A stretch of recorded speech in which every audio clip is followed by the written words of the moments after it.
ಎಲ್ಲರಿಗೂ ನಮಸ್ಕಾರ. ಇವತ್ತು ಲಾಲ್ಬಾಗ್ ಫ್ಲವರ್ ಶೋಗೆ ಬಂದಿದ್ದೀವಿ. ಇಲ್ಲಿ ವರ್ಷದಲ್ಲಿ 2 ಸಾರಿ ಫ್ಲವರ್ ಶೋ ಮಾಡ್ತಾರೆ. ಮೊದಲಿಗೆ ಆಗಸ್ಟ್ 15 ಸ್ವತಂತ್ರ ದಿನಾಚರಣೆ ದಿನದಂದು, ಇನ್ನು ಒಂದು ಜನವರಿ 26 ಗಣರಾಜ್ಯೋತ್ಸವ ದಿನದಂದು. ಇದು 76ನೇ ಗಣರಾಜ್ಯೋತ್ಸವ ದಿನದ ಅಂಗವಾಗಿ ಕುವೆಂಪು ಅವರ ಅಂದರೆ ಕುಪ್ಪಳ್ಳಿ ವೆಂಕಟಪ್ಪನ ಮಗ ಪುಟ್ಟಪ್ಪ ಇವರ ಮಗನಾದ KP ಪೂರ್ಣಚಂದ್ರ ತೇಜಸ್ವಿ ಅವರ ಬದುಕು ಬರಹ ಹಾಗೂ ಅವರ ಜೀವನದ ವಿಷಯಾಧಾರಿತದ ಸಂಬಂಧಪಟ್ಟಂತೆ ಈ ಫ್ಲವರ್ ಶೋ ಮಾಡಲಾಗಿದೆ ಮತ್ತು ಇಲ್ಲಿ ವಸ್ತು ಪ್ರದರ್ಶನ ಕೂಡ ಇರುತ್ತದೆ. ತೇಜಸ್ವಿಯವರ ವಿಸ್ಮಯವನ್ನು ಈ ಲಾಲ್ಬಾಗ್ ಫ್ಲವರ್ ಶೋದಲ್ಲಿ ತೋರಿಸಲಾಗಿದೆ. ಬನ್ನಿ ನೋಡೋಣ ಹೇಗಿದೆ ಅಂತ ಹೇಳಿ. ದಯವಿಟ್ಟು ವಿಡಿಯೋನ ಕೊನೆವರೆಗೂ ನೋಡಿ. ವಿಡಿಯೋ ಸ್ವಲ್ಪ ಲೆಂತ್ ಇರಬಹುದು, ಆದರೆ ವಿಡಿಯೋ ತುಂಬ ಇನ್ಫಾರ್ಮೇಟಿವ್ ಇದೆ ಹಾಗೂ ನೋಡೋಕ್ಕೆ ತುಂಬ ಸುಂದರವಾಗಿದೆ. ದಯವಿಟ್ಟು ವಿಡಿಯೋನ ಕೊನೆವರೆಗೂ ನೋಡಿ.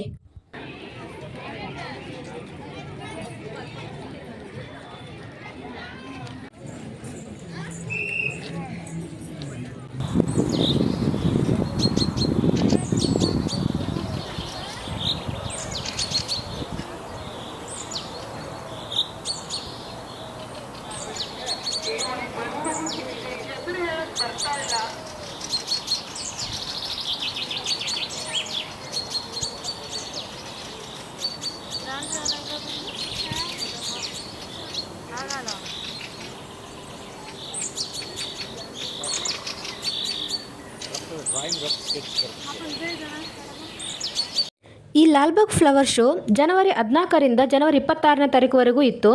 ಎಂಟ್ರೆನ್ಸ್ ಫೀಸ್ ಬಂದುಬಿಟ್ಟು ವಯಸ್ಕರಿಗೆ 80 ರೂಪಾಯಿ, ಸಂಡೇ ಸ್ಯಾಟರ್ಡೇ ಗೌರ್ಮೆಂಟ್ ಹಾಲಿಡೇಸ್ ಇದ್ದಾಗೆ 100 ರೂಪೀಸ್ ಮಾಡಿದರು. ಈ ಮಕ್ಕಳಿಗಾದರೆ 30 ರೂಪೀಸ್ ಫೀಸ್ ಇರುತ್ತೆ ಅಷ್ಟೇ. ಮತ್ತು ಯೂನಿಫಾರ್ಮ್ ಹಾಕೊಂಬಂದರೆ ಮಕ್ಕಳಿಗೆ ಫ್ರೀ ಎಂಟ್ರಿ ಇರುತ್ತೆ.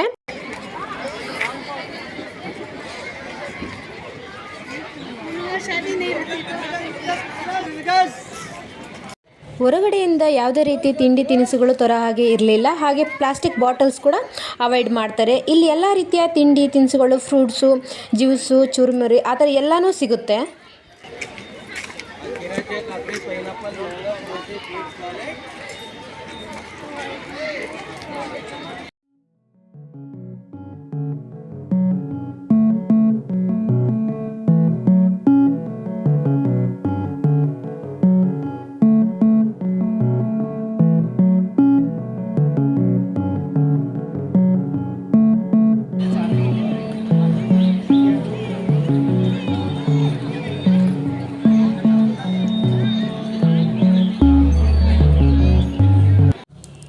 ಇಲ್ಲಿ KP ಪೂರ್ಣಚಂದ್ರ ತೇಜಸ್ವಿಯವರ ಪ್ರತಿಷ್ಠಾನ ಕೀಟ ವಿಸ್ಮಯ ಮಾಡಿದರು. ನೋಡಿ ಎಷ್ಟು ಚೆನ್ನಾಗಿ ಅದ್ಭುತವಾಗಿ ಮಾಡಿದ್ರು ಅಂದರೆ, ಇಲ್ಲಿ ಅವರ ಬಾಲ್ಯದ ಫೋಟೋಗಳು ವಯಸ್ಸಲ್ಲಿದ್ದಾಗೆ ಹೇಗಿದ್ರು ಅಂತಂದೇಳಿ ತೋರಿಸ್ತಾರೆ. ಇಲ್ಲಿ ನೋಡಿ KP ಪೂರ್ಣಚಂದ್ರ ತೇಜಸ್ವಿಯವರ ಕೀಟದಿಂದನೇ ಫೋಟೋ ರೆಡಿ ಮಾಡಿದರು. ಎಷ್ಟು ಚೆನ್ನಾಗಿ ಸೊಗಸಾಗಿತ್ತಂದರೆ ನೋಡೋದಕ್ಕೆ ಎರಡು ಕಣ್ಣು ಸಾಲದು ಅಷ್ಟು ಚೆನ್ನಾಗಿ ಮಾಡಿದರು. ನೋಡಿ ಕಲರ್ ಬಟರ್ಫ್ಲೈಗಳು, ನಾನಂದರೂ ಇದೇ ಫಸ್ಟು ಎಲ್ಲ ರೀತಿಯ ಕೀಟಗಳು, ಬಟರ್ಫ್ಲೈಗಳು ನೋಡಿದ್ದು. ಎಷ್ಟು ಬಟರ್ಫ್ಲೈಗಳು ಇದ್ವು ಅಂದರೆ ಮೋಸ್ಟ್ಲಿ ನಾನು ನೋಡೇ ಇರಲಿಲ್ಲ ಅನಿಸುತ್ತೆ. ಹೊರಗಡೆ ಎಲ್ಲ ನೋಡಿದಾಗ ಅಲ್ಲೊಂದು ಇಲ್ಲೊಂದು ಅಷ್ಟೇ ನಾನು ನೋಡಿರ್ತೀವಿ. ಆದರೆ ಇಲ್ಲಿ ಎಲ್ಲ ರೀತಿ ಬಟರ್ಫ್ಲೈಗಳು, ಚಿಟ್ಟೆಗಳು, ಕೀಟಗಳು, ಇಲ್ಲಿ ಎಲ್ಲ ರೀತಿಯ ಕೀಟಗಳು ಮತ್ತು ಬಟರ್ಫ್ಲೈ ಅಂದರೆ ಚಿಟ್ಟೆಗಳು ಸಹ ಡೆಮೋಗೆ ಇಟ್ಟಿದ್ರು. ಇಲ್ಲಿ ಮಕ್ಕಳು ಕರ್ಕೊಂಡು ಬಂದರೆ ತುಂಬಾ ಹೆಲ್ಪ್ಫುಲ್ ಆಗುತ್ತೆ. ಅವುಗಳಿಗೆ ಒಂದು ನಾಲೆಡ್ಜ್ ಬರುತ್ತೆ. ಕೀಟಗಳು ಯಾವ್ದು ಅಂತಂದೇಳಿ ಐಡೆಂಟಿಫೈ ಮಾಡೋಕ್ಕೆ ನಮಗೆಲ್ಲ ನೋಡೋಕ್ಕೆ ಸಿಗ್ತಿತ್ತು. ಆದರೆ ಇವಾಗಿನ ಮಕ್ಕಳಿಗೆ ಅವೆಲ್ಲ ನೋಡೋಕ್ಕೆ ಸಾಧ್ಯನೇ ಇಲ್ಲ. ಸೊ ಅಟ್ಲೀಸ್ಟ್ ಈ ಥರನಾದ್ರು ನೋಡಿದ್ರೆ ಆ ಮಕ್ಕಳಿಗೆ ಒಂದು ನಾಲೆಡ್ಜ್ ಬರುತ್ತೆ. ಯಾವ ರೀತಿ ಚಿಟ್ಟೆಗಳು ಇರ್ತವೆ, ಕೀಟಗಳು ಇರ್ತವೆ, ಮತ್ತು ಅದರ ಡೆಮೋ ಕೂಡ ಮೇಲೆ ಬರೆದು ಅಂಟಿಸಿದ್ರು ಮೇಲೆ. ಅಲ್ಲಿ ಟೈಮ್ ಇದ್ದರೆ ಅಟ್ಲೀಸ್ಟ್ ಓದ್ಕೋಬಹುದು. ಇನ್ ಕೇಸ್ ಟೈಮ್ ಇಲ್ಲ ಅಂದರೆ ಒಂದು ಫೋಟೋ ಕೂಡ ತೊಗೊಂಡು ಆ ಮಕ್ಕಳಿಗೆ ಹೇಳ್ಬೋದು ಇದು ಯಾವ ಚಿಟ್ಟೆ ಏನು ಅಂತಂದೇಳಿ. ಒಂದು ನಾಲೆಡ್ಜ್ ಅಂತೂ ಬರುತ್ತೆ ಇಲ್ಲಿ ಮಕ್ಕಳು ಕರ್ಕೊಂಡು ಬಂದರೆ. ದಯವಿಟ್ಟು ಲಾಲ್ಬಾಗ್ ಶೋ ಇದ್ದರೆ ಇನ್ ಕೇಸು ಯಾವಾಗಾದರೂ ಹೋಗಿ ಒಂದ್ಸರಿ ವಿಸಿಟ್ ಮಾಡಿ. ಇದು ಇರುತ್ತೋ ಇಲ್ಲ ಗೊತ್ತಿಲ್ಲ, ಒಂದ್ಸರಿ ವಿಸಿಟ್ ಮಾಡಿ. ತುಂಬಾ ಚೆನ್ನಾಗಿರುತ್ತೆ. ಅಲ್ಲಿ ಎಜುಕೇಷನ್ ಪರ್ಪಸ್ ಅಂತೂ ಅದ್ಭುತವಾಗಿರುತ್ತೆ.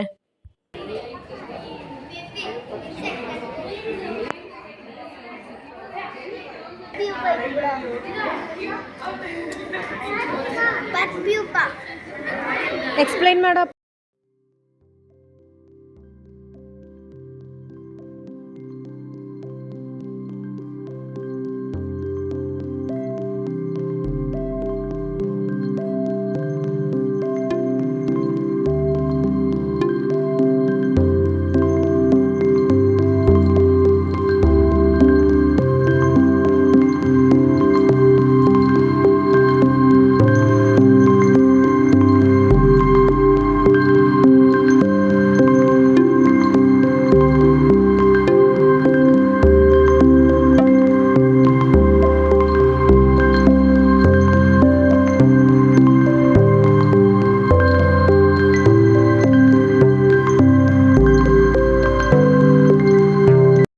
ತೇಜಸ್ವಿ ಅವರ ಕೀಟ ವಿಸ್ಮಯ ನೋಡಿ ಆದಮೇಲೆ ಅಲ್ಲೊಂದು ಶೋ ಮಾಡಿದ್ರು, ಚಿಕ್ಕ ಮಕ್ಕಳಿಗೆ ಅಥವಾ ದೊಡ್ಡವ್ರಿಗೆ ಅವೇರ್ನೆಸ್ ಇರಲಿ ಅಂತಂದೇಳಿ ಈ ಪ್ರಾಣಿ ಪಕ್ಷಿಗಳನ್ನೆಲ್ಲ ಈಗ ಹೊಡೆದು ಸಾಯಿಸೋದಾಗಿರಲಿ ಅಥವಾ ಗೂಡಲ್ಲಿ ಹಾಕಿ ಕೂಡಾಕೋದಾಗಿರಲಿ, ಈ ಮರಗಳನ್ನೆಲ್ಲ ಕಡಿಯೋದಾಗಿರಲಿ ಆ ಥರ ಮಾಡಬೇಡಿ ಅಂತಂದೇಳಿ ಅಲ್ಲಿ ಡೆಮೋ ಆಗಿ ತೋರಿಸ್ತಾ ಇದ್ರು. ಅದನ್ನು ಕೂಡ ನೋಡಿಕೊಂಡು ನೈಸರ್ಗಿಕ ನಾರು ಬೇರು ಕಲಾಕೃತಿಗಳ ಪ್ರದರ್ಶನ ನೋಡೋಕ್ಕೆ ಬಂದ್ವಿ. ಇದನ್ನು ನಾನು ಕೆತ್ತಿದ್ದಾರೆ ಅಂತ ಅಂದ್ಕೊಂಡಿದ್ದೆ, ಬಟ್ ಹಾಗಲ್ಲ, ನೈಸರ್ಗಿಕವಾಗಿ ಅದೇ ಥರ ಇರೋದು. ಅದು ಯಾರು ಕೆತ್ತಿಲ್ಲ ಅಥವಾ ರೆಡಿ ಮಾಡಿಲ್ಲ, ಆ ಥರ ಇರುತ್ತೆ. ಅದಕ್ಕೆ ಜಸ್ಟ್ ಒಂದು ಶೈನ್ ಬರಲಿ ಅಂತಂದೇಳಿ ಒಂದು ಪೇಂಟ್ ಕೊಟ್ಟಿರೋದು ಅಷ್ಟೇ, ಮತ್ತು ಡ್ಯಾಮೇಜ್ ಆಗಬಾರ್ದು ಅಂತಂದೇಳಿ. ನೋಡಿ, ಒಂದಕ್ಕಿಂತ ಒಂದು ಎಷ್ಟು ಚೆನ್ನಾಗಿದೆ ಅಂತಂದರೆ, ನಾನು ನಿಜವಾಗ್ಲೂ ಕೆತ್ತಿ ರೆಡಿ ಮಾಡಿ ಇಟ್ಟಿರೋದು ಅಂತ ನಾನು ಅಂದ್ಕೊಂಡಿದ್ದೆ, ಬಟ್ ಅದು ಹಾಗಲ್ಲ, ನ್ಯಾಚುರಲ್ ಆಗಿ ಇರೋದು. ಕಾಣಿಸುತ್ತಲ್ಲ ಬರಲ್ಲ, ನಾನು ಮಾಡಿದ್ದೇನೆ, ಹೆಂಗೆ ಮಾಡಿದ ಧೈರ್ಯ ಗೊತ್ತಾಗುತ್ತೆ. ಎಷ್ಟು ಚೆನ್ನಾಗಿದೆ ನೋಡಿ, ನಂಗೆ ನ್ಯಾಚುರಲ್ ಅಂತ ಅನ್ಸೋದೇ ಇಲ್ಲಪ್ಪ. ಇವೆಲ್ಲ ಕೆತ್ತಿದ್ರೇನು ಅನ್ಕೋಬೇಕು. ಹಂಗಿದೆ ಅಂಕಲ್, ಇವೆಲ್ಲ ನ್ಯಾಚುರಲ್ಲ. ನೋಡಿ ಎಷ್ಟು ಡಿಫ್ರೆಂಟ್ ಆಗಿದೆ. ಹಂಗಂದ್ರೆ ಶಾಕ್ ಆಗ್ತೈತೆ. ಆದರೆ ಇದಕ್ಕೆ ಸ್ವಲ್ಪ ಶೈನಿಂಗ್ ಬರಲಿ ಅಂತ ಪೇಂಟ್ ಕೊಟ್ಟಿರೋದು ಅಷ್ಟೇ ಅಲ್ಲ ಅಂಕಲ್? ಏನು ಇದು ಹಾಕಿರೋದಲ್ಲ ಪೇಂಟ್? ಏನು ಪೇಂಟ್ ಹಾಕಿರೋದು? ಜಸ್ಟ್ ಆಯಿಲ್ ಪಾಲಿಶ್ ಅಷ್ಟೇ. ಈ ನ್ಯಾಚುರಲ್ ಬಂದಿರೋಕ್ಕೆ ಪಾಲಿಶ್ ಕೊಟ್ಟಿದ್ದಾರೆ, ಅದು ಸ್ವಲ್ಪ ಹಾಳಾಗಬಾರ್ದು ಅಂತ. ಹಾಂ, ಶೈನಿಂಗ್.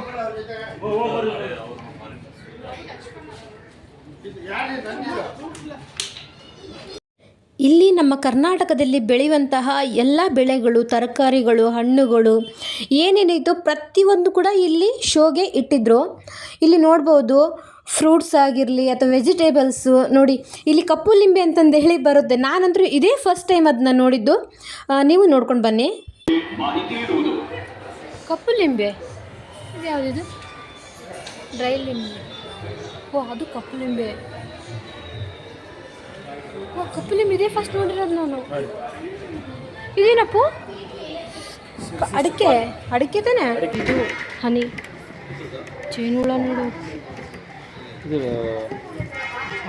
ನ್ಯಾಚುರಲ್ ಹನಿ.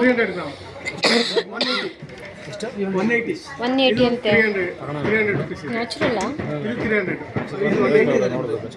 ನನಗೆ ಗೊತ್ತಿಲ್ಲ.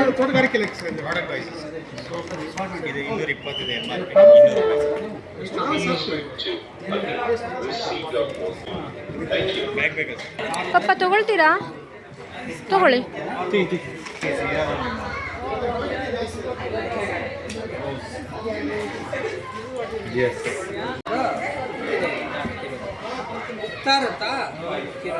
ಏನಿದು? ಆಮ್ಲ ಇದು.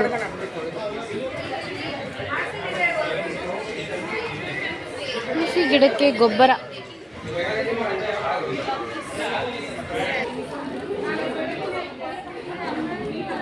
ನಾವು ಒಂದು ಜೇನುತುಪ್ಪ ತೊಗೊಂಡ್ವಿ. ಅದು ಒಳ್ಳೆ ರೇಟಲ್ಲಿ ಇತ್ತು, ಚೆನ್ನಾಗಿತ್ತು, ಕ್ವಾಲಿಟಿ ಕೂಡ ತುಂಬ ಚೆನ್ನಾಗಿತ್ತು. ಟೇಸ್ಟ್ ಮಾಡೋಕ್ಕೆ ಕೊಟ್ಟಿದ್ದರು ಸಹ, ಹಾಗಾಗಿ ನಾವು ತೊಗೊಂಡ್ವಿ. ಮತ್ತು ಅಲ್ಲಿ ಮೈಸೂರು ಸ್ಯಾಂಡಲ್ ಸೋಪು, ಮಲೆನಾಡು ಸೈಡೆಲ್ಲ ಗಿಡ್ಡಸ್ ಅಂತ ಬರುತ್ತೆ, ಅದ್ರದ್ದು ತುಪ್ಪ ಕೂಡ ಕೊಟ್ಟಿದ್ದರು ಟೇಸ್ಟ್ ಮಾಡೋಕ್ಕೆ. ಅದು ಕೂಡ ಟೇಸ್ಟು ತುಂಬಾ ಚೆನ್ನಾಗಿತ್ತು. ಆದರೆ ನಮ್ಮ ಮನೇಲೇ ಮಾಡ್ತಾರೆ ತುಪ್ಪ, ಹಾಗಾಗಿ ಬೇಡ ಅಂತಂದೇಳಿ ಬಿಟ್ಟು ಬಂದ್ವಿ. ಅದ್ರ ಜೊತೆಗೆ ಈ ತುಳಸಿ ಗಿಡಕ್ಕೆ ಗೊಬ್ಬರ ಆಗಿರಲಿ ಅಥವಾ ಅದಕ್ಕೆ ಏನಾರು ಕಾಯಿಲೆ ಬಂದಿದ್ದರೆ ಔಷಧಿ ಪ್ರತಿಯೊಂದು ಕೂಡ ಅಲ್ಲಿ ಇಟ್ಟಿದ್ರು ಡೆಮೋಗೆ ಅಂತಂದೇಳಿ. ಸೊ ನಾವು ಅದನ್ನು ನೋಡಿಕೊಂಡು ಈ ಸೈಡ್ ಬಂದ್ವಿ. ಫ್ರೆಶ್ಶಾ? ತೆಂಗಿನಾರು ಬ್ರಷ್ ತಾನೇ? ಲಾವಂಚ ಬೇರ ನಾವು ನೋಡಿ ಏನಂತೀವಿ. ಏನಿಲ್ಲ, ಇದು ಲಾವಂಚ ಬೇರು, ಇದು ಬಾಡಿ ಸ್ಕ್ರಬ್ಬರ್. ಮತ್ತೆ ಇದನ್ನೇ ಹೇಳಿದ್ದು, ಕರೆಕ್ಟಾಗಿ ಹೇಳಿದ್ದೀನಿ ನಾನು. ಹೌದಾ?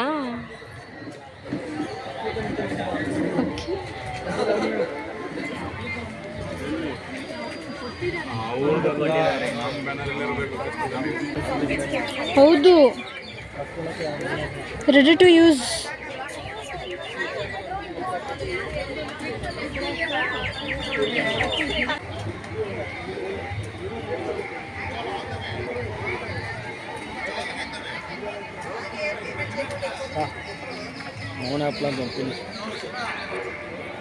ಅಲ್ಲಿ ಎಲ್ಲ ರೀತಿ ಗಿಡಗಳು, ಹೋಮ್ ಪ್ಲ್ಯಾಂಟ್ಸು, ಇಂಡೋರ್ ಪ್ಲ್ಯಾಂಟ್ಸು ಪ್ರತಿಯೊಂದು ಚೆನ್ನಾಗಿ ಎಲ್ಲ ನೋಡ್ಕೊಂಡು ಬಂದ್ವಿ. ಆಮೇಲೆ ಕಾಯಿಲೆ ಬಿದ್ದರೆ ಅವುಗಳಿಗೆ ಔಷಧಿ ಮತ್ತು ಎಲ್ಲ ರೀತಿ ಸೀಡ್ಸು ಪ್ರತಿಯೊಂದು ಇಟ್ಟಿದ್ರು. ಅದನ್ನೆಲ್ಲ ನೋಡಿಕೊಂಡು ತಿರ್ಗಾ ನಮ್ಮ ಅಡ್ಡಕ್ಕೆ ಬಂದ್ವಿ. ನನ್ನ ಫೋನ್ನ ಅವ್ರ ಕೈ ಕೊಟ್ಬಿಟ್ಟು ನೋಡಿ ಈ ಥರ ಎಲ್ಲ ತಮಾಷೆ ಮಾಡ್ತಾ ಇದ್ದೆ.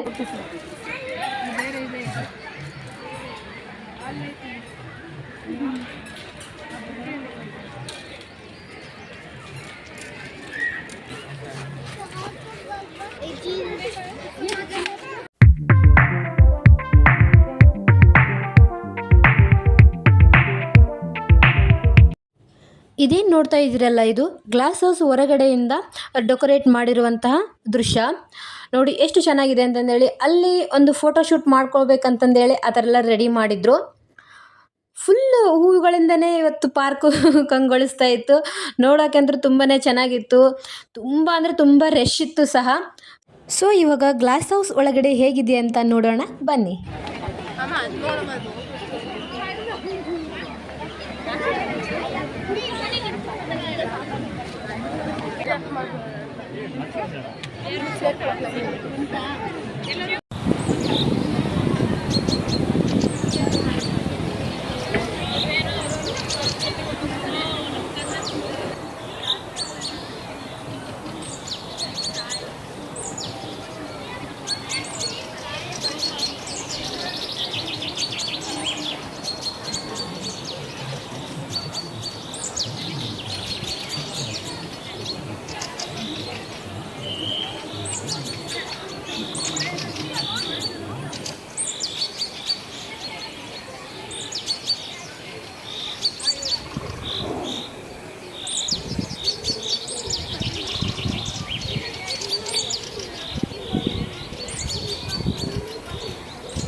ವೀಕೆಂಡ್ ಆಗಿರೋದ್ರಿಂದ ತುಂಬಾ ರಶ್ ಇತ್ತು. ನೋಡಿ ಕಾಲಿಡೋಕ್ಕೂ ಜಾಗ ಇರ್ತಾ ಇರಲಿಲ್ಲ, ಅಷ್ಟೊಂದು ರಶ್ ಇತ್ತು. ನಾವು ಹೋಗಿದ್ದು 25ಗೆ. ಆಲ್ರೆಡಿ ಇನ್ನೊಂದು ದಿನ ಇತ್ತು ಅಷ್ಟೇ ಫ್ಲವರ್ ಶೋ ಎಂಡ್ ಆಗೋದಕ್ಕೆ. ನಾನು ಇದೇ ಫಸ್ಟ್ ಟೈಮು ಫ್ಲವರ್ ಶೋಗೆ ಬಂದಿರೋದು. ನೋಡಿ ತುಂಬಾ ಖುಷಿ ಆಯಿತು. ಆದರೆ ವೀಕ್ ಮಿಡಲಲ್ಲಿ ಬಂದಿದ್ದರೆ ಇನ್ನೂ ಚೆನ್ನಾಗಿರೋದು ಅಂದ್ಕೊಳ್ತೀನಿ. ಯಾಕಂದರೆ ಅಷ್ಟು ರಶ್ ಇರ್ತಿರಲಿಲ್ಲ, ಸ್ವಲ್ಪ ನೋಡೋದಕ್ಕೂ ಚೆನ್ನಾಗಿ ಫ್ರೀಯಾಗಿ ಅನಿಸ್ತಾ ಇರೋದು. ಹಾಗಾಗಿ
ನಮ್ಮ ಕರ್ನಾಟಕದಲ್ಲಿ ಬೆಳೆದಿರುವಂತಹ ಎಲ್ಲ ರೀತಿಯ ಹಣ್ಣು ತರಕಾರಿಗಳು, ಈ ಮಸಾಲ ಪದಾರ್ಥಗಳು ಸಹ ಅಲ್ಲಿ ನೋಡಲಿಕ್ಕೆ ಇಟ್ಟಿದ್ದರು. ನಾವು ಚೈಲ್ಡ್ಹುಡ್ ಡೇಸಲ್ಲಿ ಕವಳೆ ಹಣ್ಣು ಅಂತ ತಿಂತಿದ್ವಿ, ಅದು ಕೂಡ ಇತ್ತು. ಮತ್ತು ಮ್ಯಾಂಗೋ, ದ್ರಾಕ್ಷಿ, ದಾಳಂಬ್ರೆ, ಹುಣಸೆಹಣ್ಣು, ಬನಾನಾ ಪ್ರತಿಯೊಂದು ಹಣ್ಣು ಸಹ ಅಲ್ಲಿ ನೋಡಲಿಕ್ಕೆ ಇಟ್ಟಿದ್ದರು. ನಾವು ಒಂದು ಸಂಪೂರ್ಣವಾಗಿ ನೋಡಿಕೊಂಡು ಹೀಗೆ ಮುಂದೆ ಬಂದ್ವಿ. ಹಾಗೆ ಇಲ್ಲಿ KP ಪೂರ್ಣಚಂದ್ರ ಅವರು ಬರೆದಿರುವಂತಹ ಎಲ್ಲ ರೀತಿಯ ಪುಸ್ತಕಗಳು ಸಹ ನೋಡಲಿಕ್ಕೆ ಇಟ್ಟಿದ್ದರು.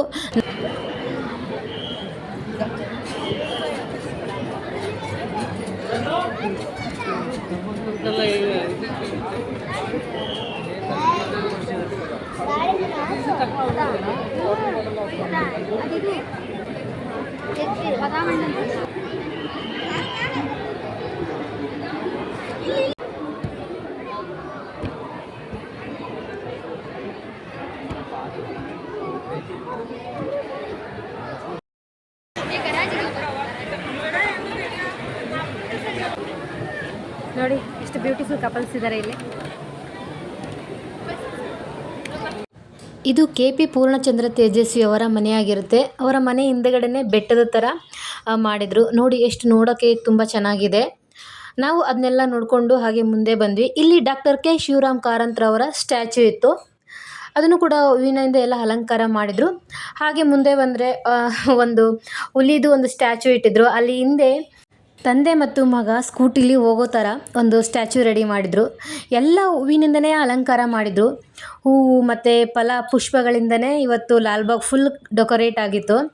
ನೋಡಿ ನೀವೇನೇ ಎಷ್ಟು ಚೆನ್ನಾಗಿದೆ ಅಂತ.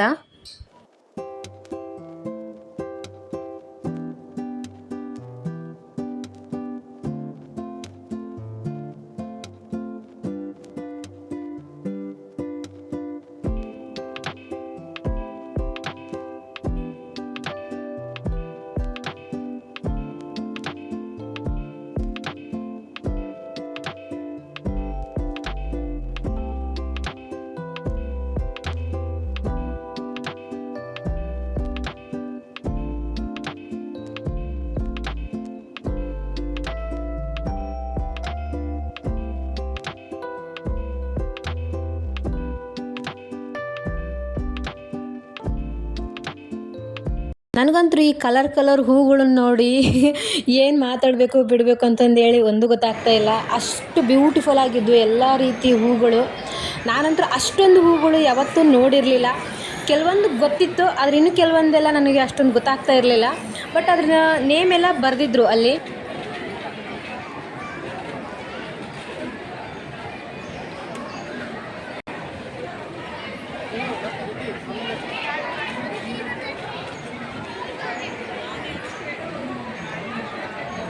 ಪಾಪು ಚಿನ್ನ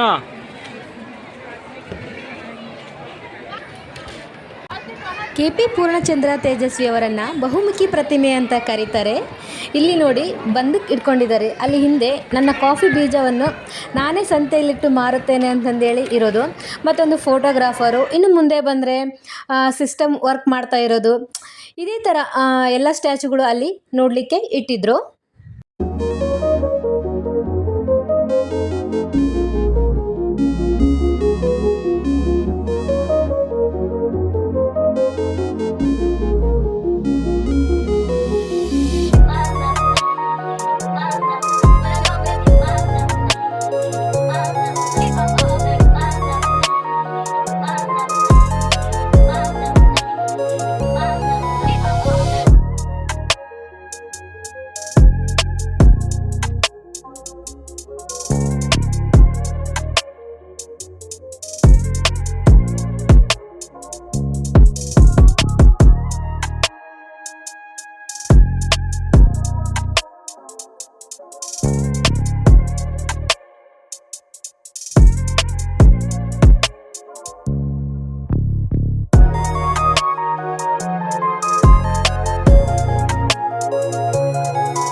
ಮಂತ್ರ ಮಾಂಗಲ್ಯ ಬನ್ನಿ.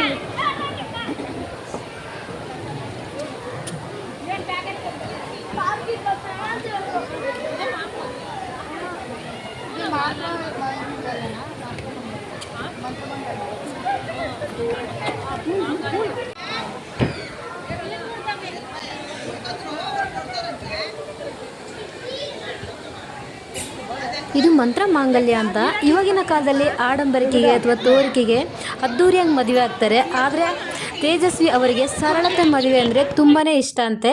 ಹಾಗಾಗಿ ಅದೊಂದು ಸ್ಟ್ಯಾಚ್ಯೂ ಇಟ್ಟಿದ್ರಲ್ಲಿ. ಇಲ್ಲಿ ನೋಡಿ ಎಷ್ಟೊಂದು ಕಲರ್ಫುಲ್ ಆದ ಹೂಗಳಿದ್ದಾವೆ. ಹಾಗೆ ಡೆಕೋರೇಷನ್ ಕೂಡ ತುಂಬಾ ಚೆನ್ನಾಗಿ ಮಾಡಿದರು. ನಾವು ಅದನ್ನೆಲ್ಲ ನೋಡಿಕೊಂಡು ಗ್ಲಾಸ್ ಹೌಸಿಂದ ಹೊರಗಡೆ ಬಂದ್ವಿ. ಇಲ್ಲಿಗೆ ಆಲ್ರೆಡಿ ನಮಗೂ ತುಂಬ ಸುಸ್ತಾಗಿ ಹೋಗ್ಬಿಟ್ಟಿತ್ತು.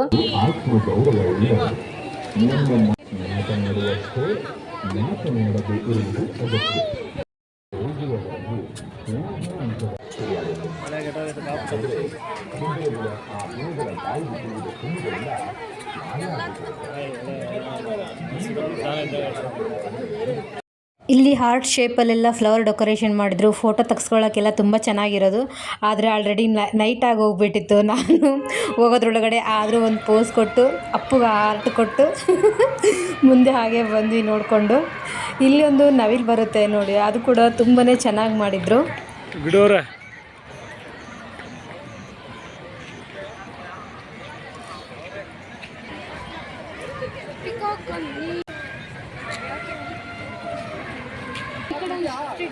ನಾವು ಹೋಗಿದ್ದು ಲಾಲ್ಬಾಗಿಗೆ 4:30 4 o'clock ಆ ಥರ ಆಗಿತ್ತು.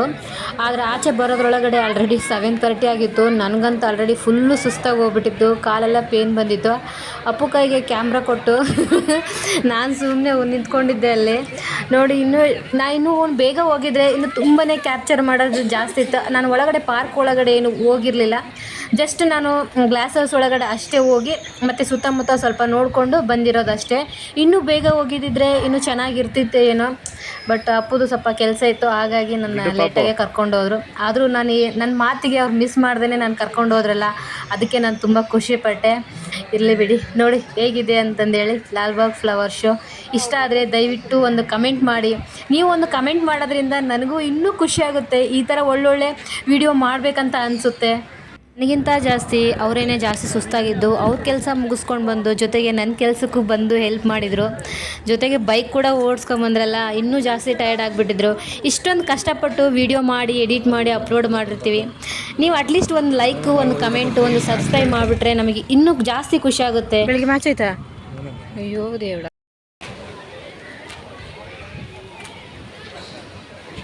ಸೊ ಇಲ್ಲಿಗೆ ಎಂಡ್ ಮಾಡ್ತಾಯಿದ್ದೀವಿ.